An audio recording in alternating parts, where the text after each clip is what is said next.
Yo, yo, yo, yo, yo. Welcome to another episode of the X Factor Sports Podcast. It's your host, Jay Mondane. We are in season 5, episode 6. I want to thank y'all for tuning in. We are on every Wednesday on YouTube and Rumble. You can catch all the audio on all of the audio platforms for podcasts, Apple Podcasts, Spotify, Pandora, Samsung, everybody, your brother's phone, your cousin's phone, whoever got a phone who can listen to this podcast. Check out the X Factor Sports Podcast every Wednesday and subscribe because you can listen to all of the other shows that we've had so far. We're over 50 episodes in, doing great, getting better. Glad to have y'all in tonight. We got a great show. We're heavy on the Olympics. We're going to be talking men's and women's basketball. We're going to be saluting the ladies for sure. We got some NFL going on, some teams that are going crazy, don't know what they're doing with their players. We're going to talk about NFL top 5 skill positions on the offensive side, who we got coming into this season, who's the best at their respective positions. And then we got college football coming next Saturday, so you know we got to touch on that. All right, and then that mighty 2-minute. So let's get into the layup lines, the quick news for the Olympics. It ended on Sunday. Congratulations to USA. We won the Olympics with the most medals of any country.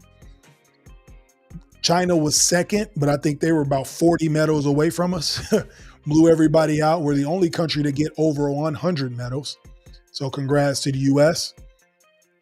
Special shout out to women's soccer, US soccer, men's basketball, and women's basketball for winning 3 gold medals for us over the weekend and tying us with China for 40 gold medals apiece.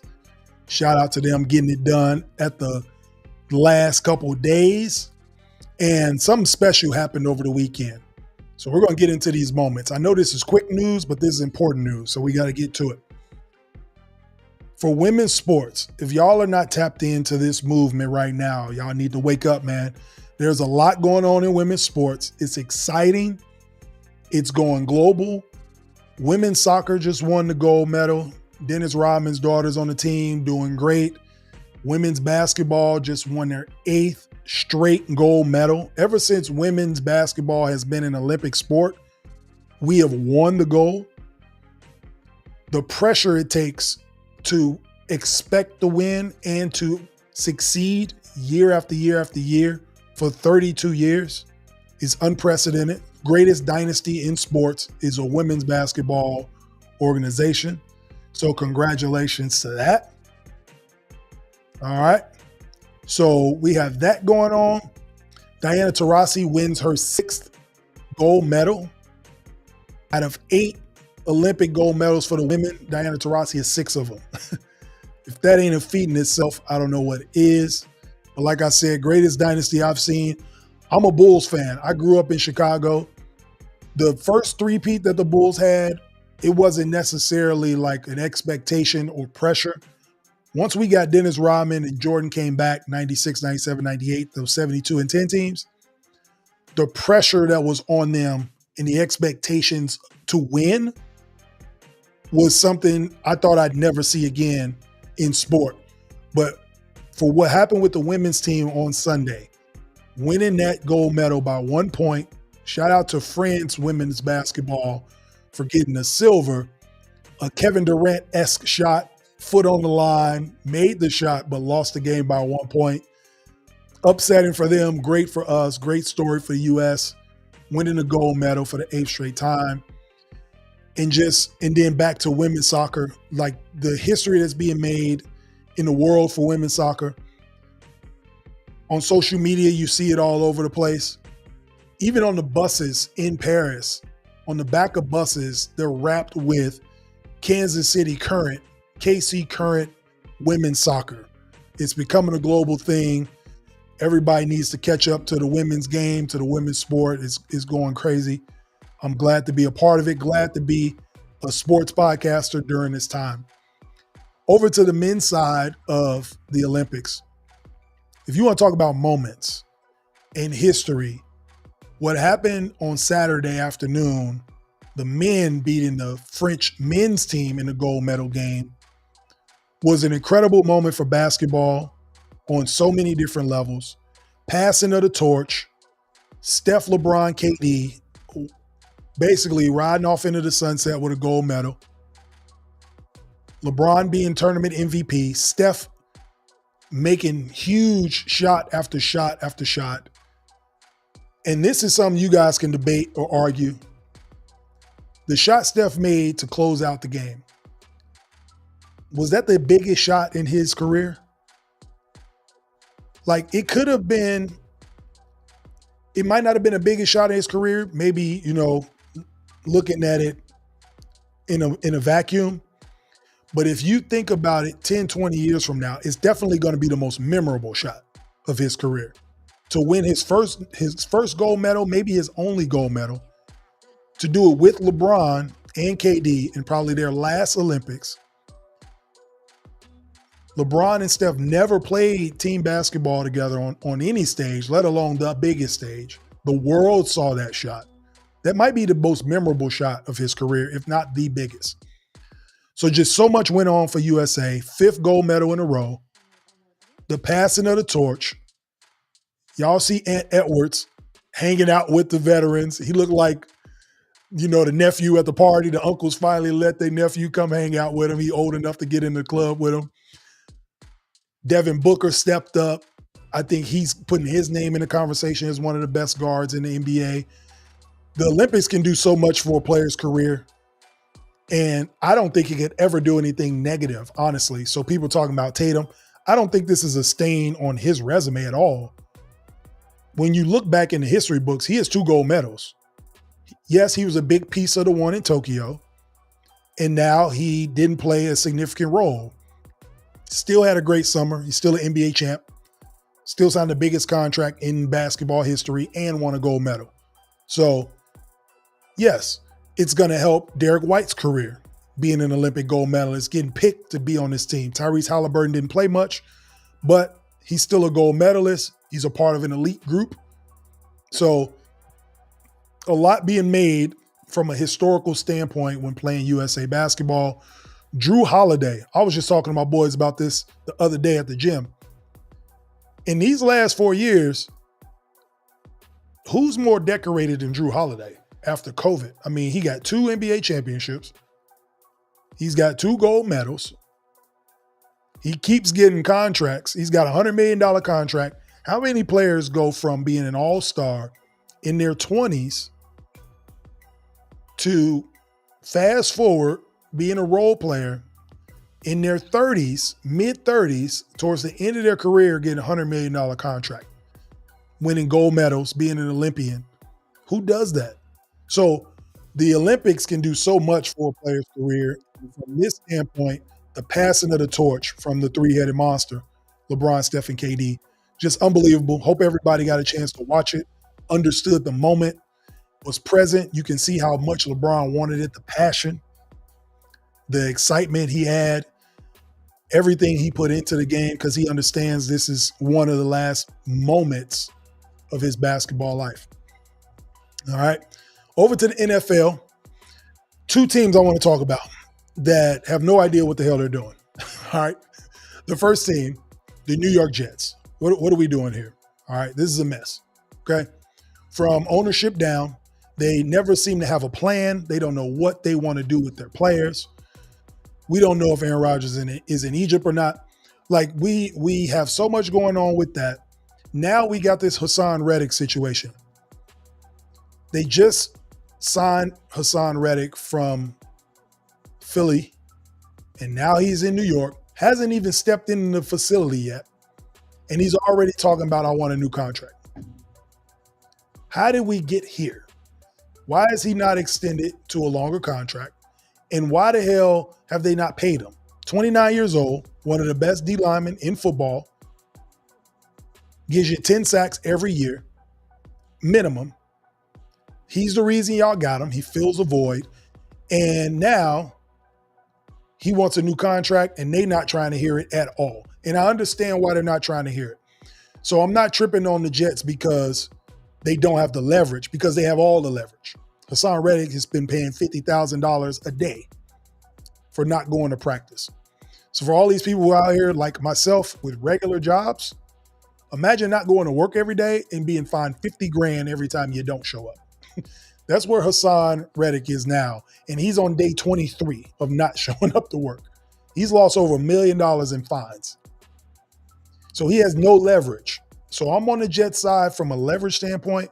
But ultimately, what are we doing here as a franchise that we get to this place? This guy ain't stepped in the building yet, and he's already talking about trade me, get me a new contract. Come on. So we got that going on. We're going to talk next week about the NFL. We're going to make predictions of who wins the division, who's going to the playoffs, all that. Spoiler alert, the Jets ain't making the playoffs. All right. They're probably going to be the worst team in their division just because the Jets be jetting. So we got that going on. Now let's move over to the Cowboys, where this particular player actually does have the leverage. In Dallas, why is CeeDee Lamb not signed yet? All right. Last week we hear Jerry Jones talking about, oh, we're patient. We don't have to worry about signing CeeDee Lamb. It'll be fine. Then he has to retract that statement and say, yes, we are actually in the process of getting his contract negotiated. He hadn't been to practice yet either. So this doesn't only hurt the Cowboys. This hurts Dak Prescott, your franchise quarterback who does not have chemistry with, if not the best offensive player you have, he's definitely the only offensive player you have of any type of value that's going to help you win games. But you don't even have him in the building. So he has the leverage in this aspect because he's not getting fined for not showing up, and he wants a deal, which he rightfully deserves. He put up monster numbers last year. Anytime you're in a conversation with Michael Irvin, when it comes to Dallas Cowboy lore, you deserve to get paid. You're one of the best wide receivers in the game. So they need to pay CeeDee Lamb. And then as an aside, Jerry Jones, I don't know if he's getting old and senile. I don't know what it is. It's time for him to step aside. Can somebody just go wake him up and tell him like, hey, you know, it's August, right? Like this is the time like the football team start getting together and like playing football, particularly when they paid, like you got to pay these dudes, like contracts need to be negotiated and then they play football. Somebody needs to kind of give him those steps again. I think he's forgetting how this thing works. Because back in April, he talking about we're all in. The Dallas Cowboys are all in for a Super Bowl, yada, yada, yada. They made no moves in the offseason. They got nobody in the trade deadline. They got no free agents. And now your best player on the offensive end isn't even signed yet. So are you all in or is your timeline messed up? Like, I don't get it. Like, I think he's a very smart businessman. Okay. He wouldn't be where he is now if he wasn't. I just read yesterday that the Dallas Cowboys organization is valued over $10 billion. The first sports franchise that is over the 10 billion mark. So clearly they're doing something right. However, when it comes contractually dealing with these players, because everybody in the locker room sees it, Michael Parsons is next. He want his money. You got to pay him too. How you're treating CeeDee Lamb, you hitting the snooze button. Somebody has to figure out what we're doing with this team. So this player actually has leverage as opposed to Hassan Reddick, who does not. So y'all let me know what y'all think about that. CeeDee Lamb, is he getting the bag? Is he going to play? Somebody go kick the alarm clock for Jerry Jones. Wake him up. Let him know the season's about to start. Start paying your players so they can play football. Cool. All right. Now let's shift gears to this. We talked about USA basketball and the significance of these games this weekend, the moment, right? Particularly for LeBron, because he's the oldest. He's the oldest player in the league. He's going to retire soon. Playing with the Lakers these last 2 years of this contract. The question is a realistic question. Has LeBron played his last meaningful basketball game? Right? Think about it. The Lakers are doing what they always do. They have superstars. The superstar plays for LA all pretty much for the rest of their career. At the end of this superstar's career, they are still wanting to win, right? They still want players around them, figure out what it is we need to do to contend for a title. The Lakers, however, seem to pay these aging superstars max dollars. And now there's no team around them to help them win. Almost as a thank you for your service, I'm going to give you whatever contract you ask for. No fault of the player. Get your money. But the organization now doesn't look like it's functioning right. And the old superstar is going to be blamed, right? Seems like that's what's happening with LeBron. He's got 2 years left on his contract. This Laker team does not look good at all to contend for a title. They're contending for play-in spots. They've been contending for play-in spots since 2020, since after the bubble. So when we talk meaningful basketball, on Saturday when he played in that gold medal game, that was probably going to be the last meaningful game, championship, that he will play for as a basketball player. And I think he understands that moment. You can see the intensity. You can see how bad he wanted it. You can see how he's ingratiating teammates. He's enjoying the moment with Steph. Like, that's not an accident. He's very cognizant of the moments he's in. And I think, to me, that was the last meaningful basketball game we'll see LeBron James play. Because think about it in the NBA. You got Dallas, OKC, Minnesota, Memphis with Ja coming back. You got the Pelicans. You got the Clippers, Golden State, Sacramento, Phoenix. An up-and-coming Rockets team. I just named 10 teams that are arguably better than the Lakers coming into the season. Maybe not Houston, they're too young. People may say maybe not the Clippers because Kawhi and Westbrook are gone. That still leaves 8 other teams coming in that are going to be better than LA. And the play-in spots are the last 4 now. So when you're the caliber of a LeBron James, is playing for play-in spots in in-season tournaments, are those really significant, meaningful games when you compare it to a gold medal? No. So that's why I say the significance of that game, it was more than just U.S. winning gold. It's a passing of a torch, a changing of a guard. It is the ending of a legacy or of a legendary career. I'm going to give it to you in this angle. Steph and LeBron, their parallels, their careers are very similar to Bird and Magic. All right? Stay with me. Bird and Magic, when they came into the NBA, the league was on tape delay. So you watch the NBA Finals, players could play their games, play in the NBA Final game, go home, and watch that game on TV because it was delayed. It was not showed live. That's where the state of the NBA was before Bird and Magic. Bird and Magic come to the league. David Stern becomes the commissioner, and they elevate the game. Players start making more money. They clean it up. The games are live. Magic Johnson's game is beautiful, flashy. Everybody plays together. Bird's very similar. Got the jump shot, East versus West. They meet in the championship. They win titles against each other. Sound similar? Right? LeBron and Steph. Steph has a Magic or Larry Bird type of game. Shooter, play with a bunch of good players, move the ball around, beautiful basketball. LeBron, more of a Magic Johnson type game. Big guard, does everything on the court, can play with anybody. These two guys meet in the finals all the time. They win off of each other. They're rivals. They elevate the sport. With Adam Silver, the way Bird and Magic did it was getting delayed games to live and then globalizing the game with David Stern. The way Steph and LeBron have done it, they've globalized the game with technology, with social media. You go to your social media now, on any platform, NBA, you're going to see NBA on Twitter, Instagram, anywhere. And the game is mobilized all over the world. That's a Steph and LeBron thing. They were a part of that generation that elevated this game for these young kids on their phones, NBA TV. Now we have basketball 24/7 with the help of these two players and Adam Silver elevating the game.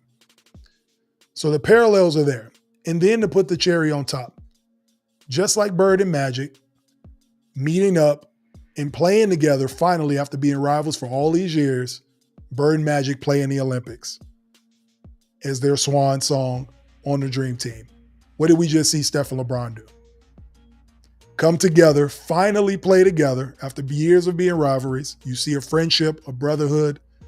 They play in the Olympics together, win the gold medal, ride off into the sunset. Can't make this stuff up. What they've done for the league. This is what I'm talking about with these moments. LeBron understands the moment. So does Steph, so does KD. The reason I didn't say KD is because he's already played with Steph, won championships. But if we're talking about the era, the generation, the argument's Steph and LeBron's generation. And for those two rivals to come together at the end of their career, it's just a lot of parallels after elevating the sport. And now they're about to pass the baton to the next generation. So when we talk about the significance of that last game, meaningful basketball, and all the stars that aligned, I would say that that game on Saturday, that gold medal game, was the last meaningful basketball game we will get from LeBron James in his basketball life. All right, so let's switch gears. We got the Olympics out of the way. I thank y'all for tuning in to the X Factor Sports Podcast, Season 5, Episode 6. We are on YouTube and Rumble every Wednesday night. And if you don't like watching my face and you just like listening to my voice, all of the audio places where you can find podcasts, you can check me out there because I'm there too. All right. But now let's switch over to the NFL. We gave y'all a little teaser about the Jets and the Cowboys, but now we're going to talk about, and this is for my fantasy football fans too, if you're interested, the top 5 players at each position, the skill positions on the offensive side. All right. Coming into 2024 season. At number 5, Jalen Hurts. I feel like Jalen Hurts has a lot to prove. After last year, they pretty much crumbled. Ain't no pretty much about it. They crashed and burned last year. Starting out 10-1 and turned around and was a wild card team, fumbled the division, lose a first round game to a mediocre Tampa Bay Buccaneers and Baker Mayfield team. I think that he is coming back motivated. Saquon Barkley there. A.J. Brown signed. New offensive coordinator. I think they're ready to go. I think Jalen Hurts is one of those guys that has a chip on his shoulder. Doesn't really take much to motivate him, but I think he'll be motivated this year. I got him coming into the season as number 5. At number 4, we going with C.J. Stroud. Impressive rookie year. I know this is where defensive coordinators make their money in the offseason. When a rookie has a standout year, they watch the film on him. I feel like adding Stephon Diggs, getting all of these other guys on top of Tank Dell, the rest of his offensive group, I feel like C.J. Stroud is going to have a great year. He's in a weak division. He gets the Texans, or he gets the Titans twice with no Derrick Henry. He gets the Colts with essentially a rookie quarterback because Richardson hurt his shoulder last year, and Jacksonville, who I really don't believe in much. So I feel like he's the best quarterback in that division. I feel like they will feed off of the success they had last year and get it in another gear. So I got C.J. Stroud actually coming in at number 4 this season in quarterbacks. At number 3, Josh Allen. Even though he lost his 2 wide receivers in Gabe Davis and Stephon Diggs, I still feel like he is the guy when it comes from a talent standpoint. As far as going into this season, only 2 other quarterbacks are better than him from a talent standpoint. He's put together the consistency year over year. Josh Allen is that guy. I think he's going to show the talent that he has. It's going to start off a little rocky, but I think he's going to be the 3rd best quarterback going into the season. At number 2, the MVP, Lamar Jackson. Yes, he's an MVP, and yes, he's at number 2. But Again, if we're talking about going into a season, there's no shame in being number 2 to the guy that's going for a three-peat. All right, in Patrick Mahomes. But to get back with Lamar, him grabbing Derrick Henry, that's going to help him. Mark Andrews being healthy. Hopefully he can stay healthy. Hopefully all these running backs are healthy for Lamar. Take some off his legs. I see him throwing for over 4,000 yards this season. I think this is a season where we see the best Lamar Jackson we've seen. If everybody can stay healthy, I got him coming in as the second best quarterback of this season. And then number 1, Patrick Mahomes, Kansas City Chiefs, going for the three-peat, 2-time Super Bowl champ in a row. He's got 3 altogether. 2-time back-to-back Super Bowl MVP. He's the number 1 quarterback. I get it. We talked about it last week. Tyreek Hill being the number 1 player voted by the players in the NFL. The players voted for it, so I can't really trip on it. If it was a media thing, I'd have a lot more to say, but players play. However, you can't tell me that this guy, if he ain't the number 1 player in the league, he's damn sure the number 1 quarterback. So, and coming into this season at 28 years old, where they say physically and mentally you are entering your prime, and he's accomplished everything he's accomplished already at 28, and quarterbacks are playing to their 40, it's scary. So, number 1 guy right there, Mahomes. All right, for the wide receivers, we'll get into that top 5 right there. At number 5, we got A.J. Brown, right along with his quarterback, Jalen Hurts. I got A.J. Brown at 5, got the contract. Again, I just feel like the Eagles have something to prove this year, man. After what happened last season and adding more firepower to that offense, I think it just frees up A.J. Brown. I think he is going to have a monster Pro Bowl year again. So I got A.J. Brown as top 5 wide receiver coming into the season. At number 4, Justin Jefferson. I'm going to confess something. Justin Jefferson might be the best wide receiver in football. All right? We talked about this with Tyreek Hill and all these other wide receivers last week. If you have 2 guys in sport that do the same thing, I want the bigger guy. Justin Jefferson can do everything from the wide receiver position, right? So, Jay, why you got him at 4 then if he's that good? I don't know who the hell's throwing him the football this year.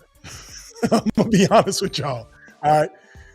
I love Justin Jefferson, and this is coming from a Bears fan to a Viking, but I respect game. Justin Jefferson is nice. I got him coming in number 4 simply because I don't know who the quarterback is going to be coming in. All right, J.J. McCarthy is supposed to play, but I heard he tore his meniscus and is going to have surgery. So who knows when that kid's coming back. No Kirk Cousins anymore. He's in Atlanta. If Kirk Cousins was a quarterback of this team, Justin Jefferson would be the number 1 wide receiver coming into this season. Wouldn't even be a debate. But because of how good he is, I got him at 4. At number 3, Jamar Chase. And I know people are like, man, you got Jamar Chase at 3, but Joe Burrow not even top 5. Here's the reason Joe Burrow's not top 5 in the quarterbacks. I've never seen him in September. I don't know what his offseason looks like. I don't know what his training camp looks like. So there's some questions there too. But Jamar Chase is a bad boy. And at least I know who's throwing Jamar Chase the ball. So that's what puts him over Justin Jefferson. So I got Chase at 3. And you can't deny what Chase does, body of work. I mean, it's crazy that these dudes are veterans already. I remember them going into LSU. But yeah, I got Jamar Chase at number 3 going into this season. At number 2, Mr. Give Me My Damn Money, Jerry Jones. Wake up. Somebody kick over his alarm clock, wake him up so he can pay me. CD Lamb at number 2. Like I said, if you are putting yourself in the same sentence as Michael Irvin in a cowboy uniform, you are doing the right things. All right? You are becoming a great football player because Michael Irvin is one of the best wide receivers to ever play. And CD Lamb is breaking his records already. Coming into this season, he's number 2 for me because Dak Prescott has nobody else to throw the damn ball to. I mean, they are so desperate on offense. They brought Zeke Elliott back. All right. They try to find anybody. I mean, if Tony Dorsett out there, they probably go get him. That's my young viewers probably don't know who Tony Dorsett is. But if they can go find him, they'll get him, right? Emmett, where you at?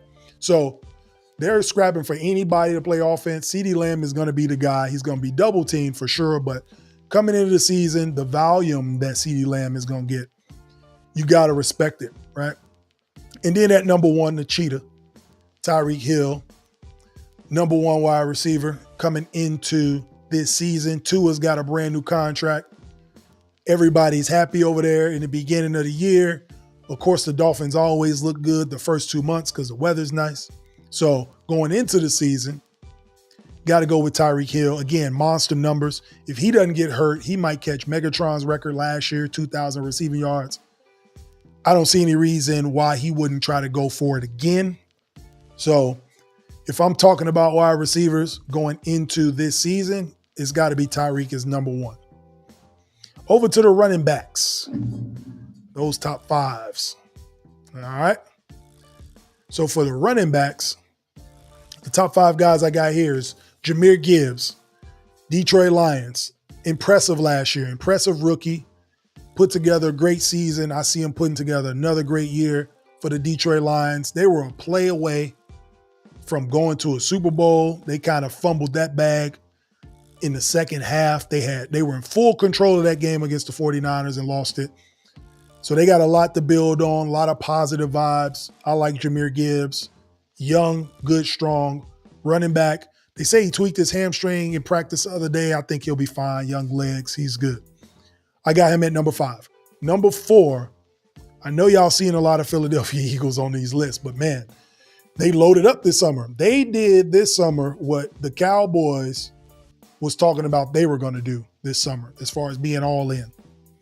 Saquon Barkley at number 4 definitely has something to prove. He was Mr. Everything for the Giants. And then the Giants was like, nah, we good. You can go out and shop, see where you want to go. So what does he do? The best thing you can do when a team don't want you no more. You go play for a team in a division. That's exactly what Saquon did. So now the Giants got to see this dude twice a year, and he going to tear them up. I can't wait to see them games. I got Saquon on one of my dynasty teams. So I'm just excited to see him play against the Giants twice a year because he might give me 30, 40 points in them games. So I got him coming in this season at number 4. Number 3, Bijan Robinson. Don't sleep on Bijan Robinson. He had a monster year in Atlanta. Atlanta's just not good. But if we talking about production and we talking about running backs, this kid right here, Bijan Robinson, total package. Love watching him play. The games they won, they wouldn't have won if he didn't play in them. Hopefully Kyle Pitts gets back to his rookie year form because he was missing last year. But if they can put those two guys together, they might have some down there for sure. Especially with Kirk Cousins. And Michael Penix might play too a little bit later on. But Bijan Robinson at number 3. At number 2, Mr. Consistency. The Baltimore bully now. He ain't in Tennessee no more. Took his lunch money to Baltimore. Derrick Henry at number 2. Got him at number 2 coming into this year because I don't know how he will kind of fit in this offense. Like I said, Lamar, it's very Lamar heavy. He takes the ball majority of the time. He runs it, throws it, he kind of does everything. I'm anxious to see how they will use Derrick Henry in this offense, but you can't deny the talent. You can't deny the production. You can't deny the intimidation that he brings to the other side of the ball. I mean, this dude's bigger than linebackers. So you got to respect the new Baltimore bully in Derrick Henry at number 2. And then at number 1 is Christian McCaffrey, man. I mean, anybody can debate what they want, but in real football, fantasy football, whatever, when we're talking production and numbers from a running back standpoint, it's Christian McCaffrey all day. This dude, dating back to the season before last, scored a touchdown in like 18 straight games. Whether he's running the ball in the end zone, throwing it to somebody, catching it, whatever, any way he can score a touchdown, he finds a way to do it. So they might put the dude on defense. He might get a scoop and score. I don't know. But Christian McCaffrey just does it all, Swiss Army knife. And at the running back position, for his size, for him to still be able to pound between the tackles, got to give it to Christian McCaffrey at the top of the running back list going into this season. And then the last skill position we're going to talk about is them tight ends. All right, the top 5 tight ends going into 2024. I got Mark Andrews. I feel like a healthy Mark Andrews is a top 3 tight end. But because of the injuries and the age, I put him at 5. I don't see anybody outside of the top 5 that's better than Mark Andrews going into this season, so I got him there. At 4, again, another Detroit Lion, Sam Laporta. People sleep on Sam Laporta. He had a great year last year. He was a fantasy football gem. I wish I had him. And he's going to be very valuable going into this season. He's the reason TJ Hawkinson is in Minnesota. And Detroit feels like they might have got it right. Very productive, great hands, safety valve for the quarterback there in Detroit, Jared Goff. So got to show love to Sam Laporta. Give credit when credit's due. I got him at number 4. At number 3, coming into the season, Travis Kelce is at 3. At the end of the season, he might be 1. But hear me out. The reason he is at 3 is because in September, he always has to get revved up. He's never 100%. It's like September is where he gets his conditioning in and he gets it going. If y'all pay attention to football, he is a distance runner, for lack of a better term, when it comes to a season, right? It's a marathon for him. You're not going to get the best Travis Kelce in September. You're going to get the best Travis Kelce in December, right? He's a veteran. They probably rest him a lot more than they did in the past. They know how important he is to their success in the playoffs. That's why last year his season really didn't look that great. Everybody was saying, oh, Kittle might be better. But then when the playoffs came, you saw the Kelce we all know and love. So for that reason, I still know what Kelce is. But coming into the season, I got him at number 3. And then I got George Kittle right above him at 2. The reason I got Kittle at 2 is because he's going to be called upon to do a lot more from a receiving standpoint at tight end. We don't know what's going to happen with Brandon Ayuk. Brandon Ayuk's asking to go to Pittsburgh. So I don't know if he's going to stay there. My personal opinion, I think Brandon Ayuk should stay. There's only like 5 offensive coaches in the NFL, and you're with one of the best. Your production is what it is being there. I wouldn't risk going to a defensive coach in a tough division with 2 unsure quarterbacks. That's just me, but I ain't counting your pockets. But from a production standpoint, I think Ayuk should stay. And for that reason, I got George Kittle at 2 because he's going to become more productive, more of a reliable receiver for Brock Purdy. And then at number 1, the guy that Sam Laporta replaced in Detroit, TJ Hawkinson, is going to be the number 1 tight end coming into this season. Well, wait a minute, Jay. You tripping. How you got Justin Jefferson at 3 because you don't know who the hell going to throw him the ball, and then you got TJ Hawkinson at number 1, and they play on the same team? Well, this is where positions come into play, all right? When you have a young quarterback who's just playing on the team, starting to figure things out in games, who's the safety valve? Who do these quarterbacks throw the ball to when they're in trouble, when they need short yards, third downs, sure hands? It's going to be the tight end, TJ Hawkinson. So he's going to be the number 1 guy. The quarterbacks that are young, they are not confident enough to throw deep threat or deep balls, right? Justin Jefferson is a deep threat. He runs every route in the route tree. He's going to be double teamed. So who's your safety valve when he's doubled? TJ Hawkinson, sure hands, right? So that's what I'm saying when I talk about TJ being the number 1 tight end going into this season. He's going to be a very viable option, particularly in the red zone when you need a touchdown or on third down when you need a first. It's going to TJ. So that's what I got for the skill positions. You guys let me know what you think. You love it, you hate it. Jay, you don't know what you're talking about. Good points, bad points. Let me know what y'all think. That's who we got as far as skill positions on the offensive side at the top 5. I'm excited for football, for the fantasy football fans. Hope y'all had a chance to dig into that. And hopefully that helps y'all out for y'all drafts coming up. All right. Here at the X Factor Sports Podcast, we want to thank y'all for tuning in. Season 5, Episode 6 is on YouTube and Rumble. The show is always on Wednesday nights, and then the audio is on all the audio platforms. But don't stop there when it comes to the X Factor Sports Podcast. Make sure you are on all the social media platforms. Check us out. You get reels from the show, takes, all type of unbiased reels, all these things. So you can like and share those too. Make sure we share in the community of the X Factor Sports Podcast. Let everybody know what's going on, what we got happening here. All right. We're going to stay with football, but we're going to go to college. All right. Next Saturday, the 24th, college football is back. Are y'all excited for college football? I'm pretty excited for college football. All right. I love college football. Lets me know fall is here, the favorite season of the year, the best season, hoodie weather. When I hear college football is coming up, I get all the hoodies out. But I'm excited for a different reason. I'm interested to see this 12-team playoff.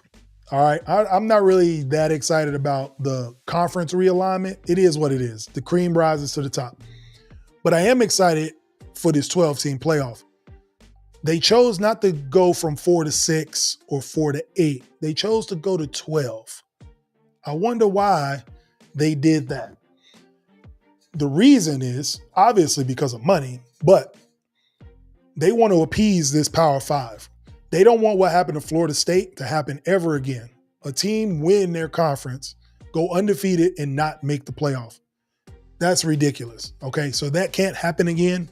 So how do we solve that problem?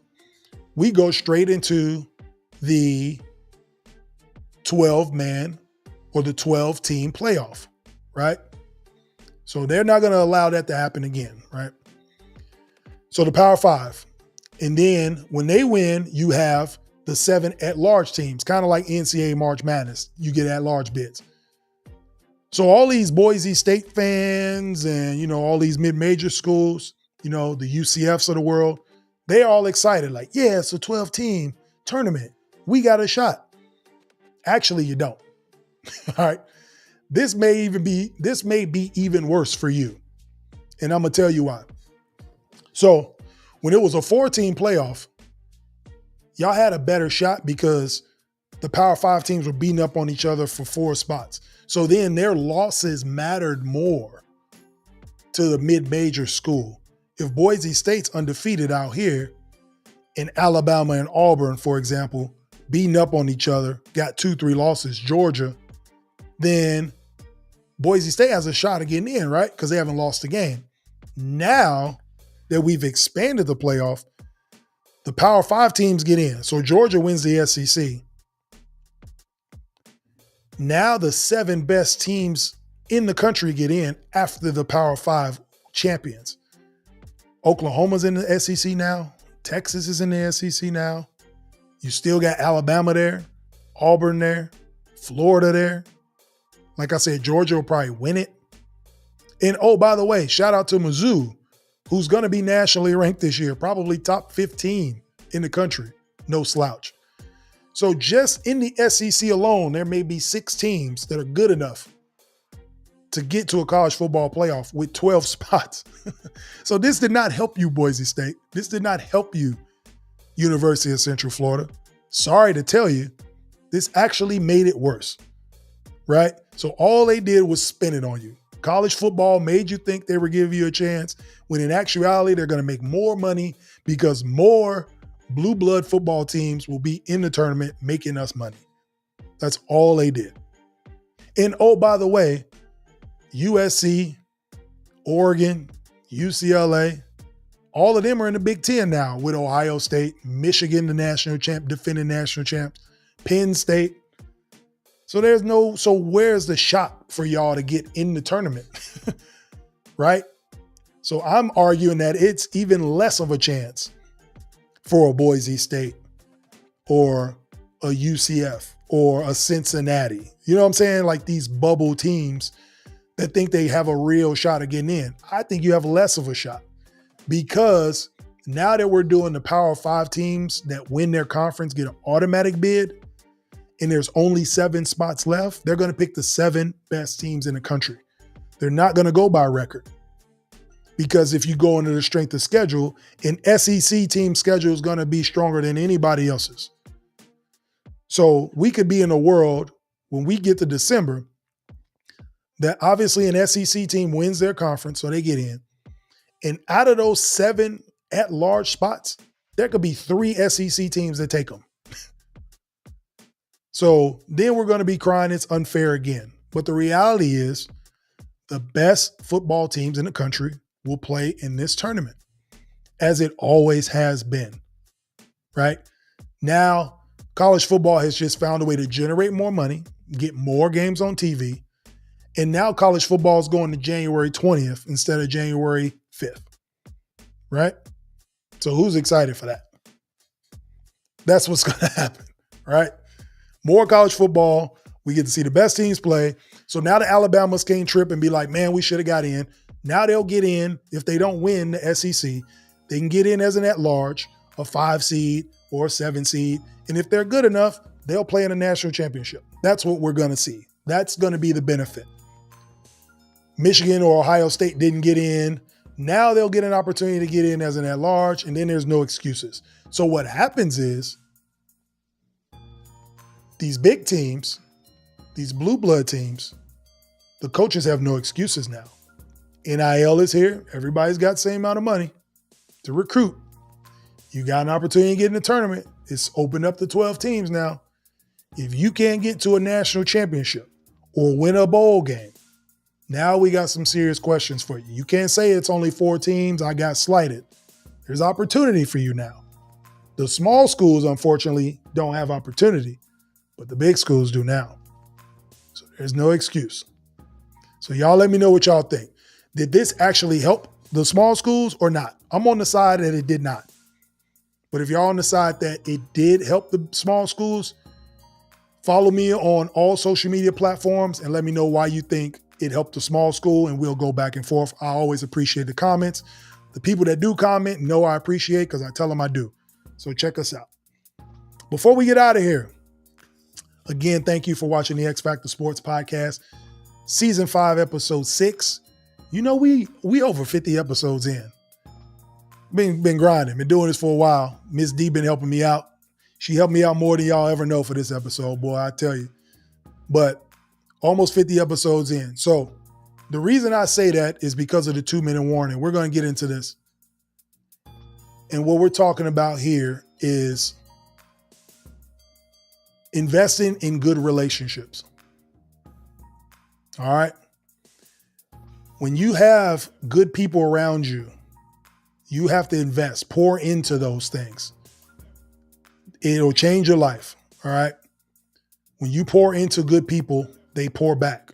Invest into these things, whether it's work, networking with people, whether it's any type of physical relationships, friendships, family, any of those types of things. You want to pour into those things that are good. Invest in those good relationships. For me, friends, that is a I wouldn't say a tricky word for me, but it means something to me. I don't call everybody my friend. The ones that are my friends know that.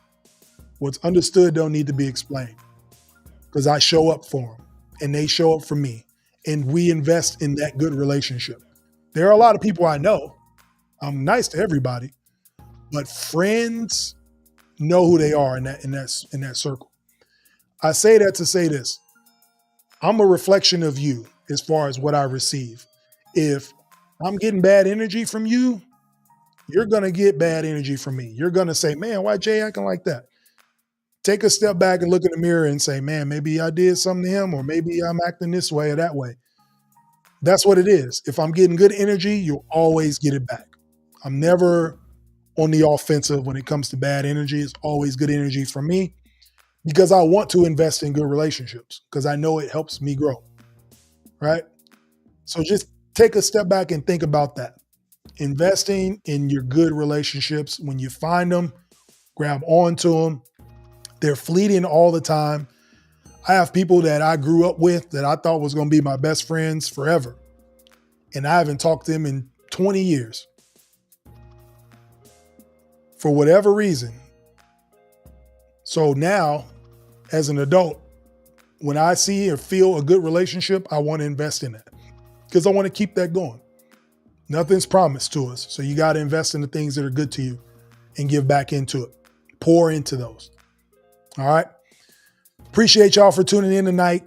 The X Factor Sports Podcast. If you like the shirts, if you like the hat, if you like the gear, click on the QR code at the bottom. It'll take you to the X Factor Sports store. And you can purchase any of these shirts online, any color, any size. We can get that out to you. X Factor Sports Store on the QR code. Thank y'all for tuning in. Next week is going to be a full slate of NFL for my fantasy football fan lovers. We're talking about who's winning the divisions, who we think's going to the playoffs. A lot of football going on next year or next week in episode 7. I'm excited about it. Can't wait to talk about it. This is Jay Mondane of the X Factor Sports Podcast. See y'all next week. Peace.